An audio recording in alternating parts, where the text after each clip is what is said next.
Préalablement à la mise en œuvre de la fécondation in vitro, il y a plusieurs étapes, dont la stimulation de l'ovulation chez la femme, la sélection des ovules et leur mise en présence avec le sperme du conjoint.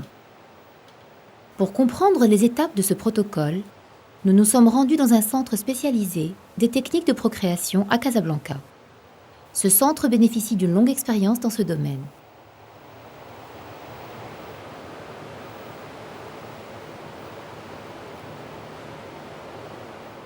Ce que je viens de faire, je viens de préparer un microscope hyper sophistiqué en vue d'une procédure qu'on appelle micro-injection, qui s'appelle de différentes façons. Micro-injection, qui peut s'appeler aussi ICSI, ou qui peut s'appeler aussi fécondation assistée. Bon, alors, cette intervention, en général, est assez délicate parce que technologiquement assez avancée, et finalement qui a été à l'origine d'un certain nombre de miracles pour des gens qui ne pouvaient absolument pas avoir d'enfants. Alors, quand est-ce qu'on a recours à cette technique, qu'on appelle ICSI, au lieu que ça se fasse naturellement, donc on prend un spermatozoïde que l'on introduit nous-mêmes à l'intérieur de l'œuf, de l'ovule.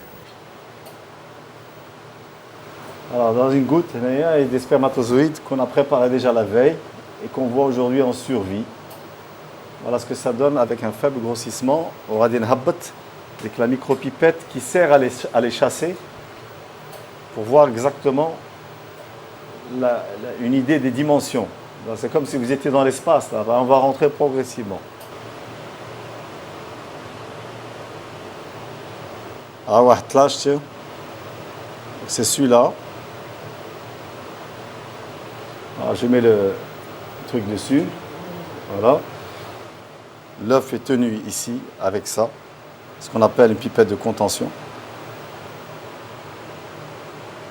Voilà, une idée sur ce qu'on peut faire.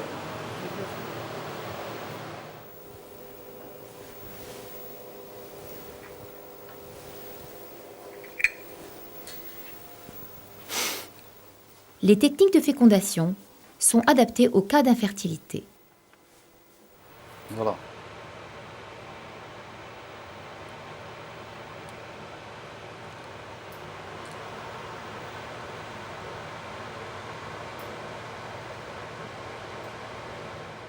À partir du moment où le sperme peut présenter des problèmes ou bien les voies génitales commencent à être un obstacle, on peut proposer un certain nombre de techniques. Donc, pour résumer, l'insémination artificielle avec sperme du conjoint.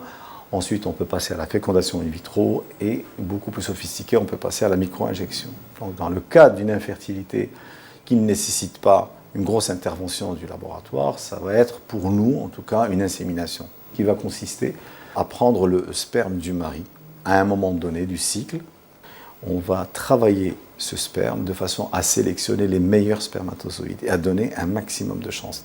Une fois que le sperme est préparé, on le donne donc au gynécologue qui va l'introduire à peu près au fond de l'utérus et il va se rapprocher un peu plus du lieu où se fait naturellement la fécondation.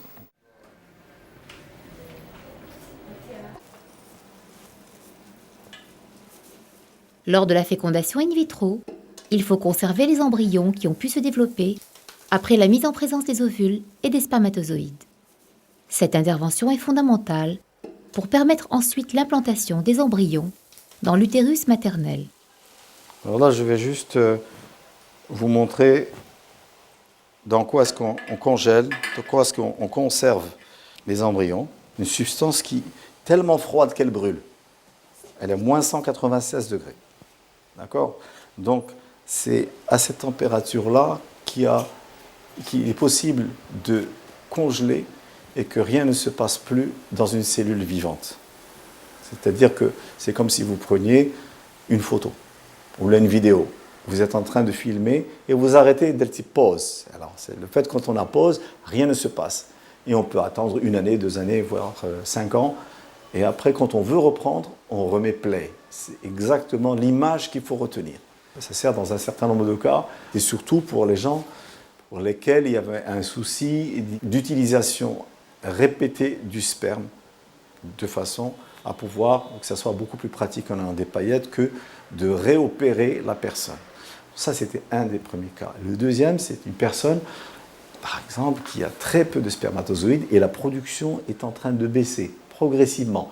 Donc, pour lui éviter l'intervention sur biopsie sur testicule, on peut lui conseiller de congeler son sperme et de le laisser comme roue de secours. À partir du moment où on en a besoin, c'est un compte personnel qu'il a, c'est comme à la banque, évidemment, on peut l'utiliser.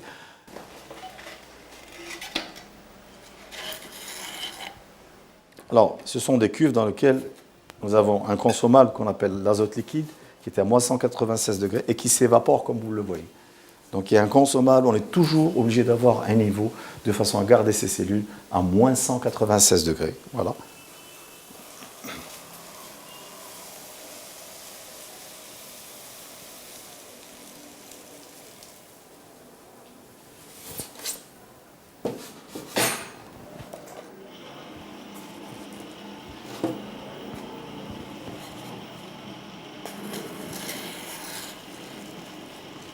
Concernant le sperme, ce sont des paillettes que vous voyez ici, qui sont de différentes couleurs, sur lesquelles sont inscrites toutes les informations dans lesquelles nous allons avoir besoin pour tenir un registre qui est très très précieux et qui est très confidentiel, bien entendu, pour lequel nous avons un suivi qui est sur tout support, aussi bien sur support écrit que sur support informatique.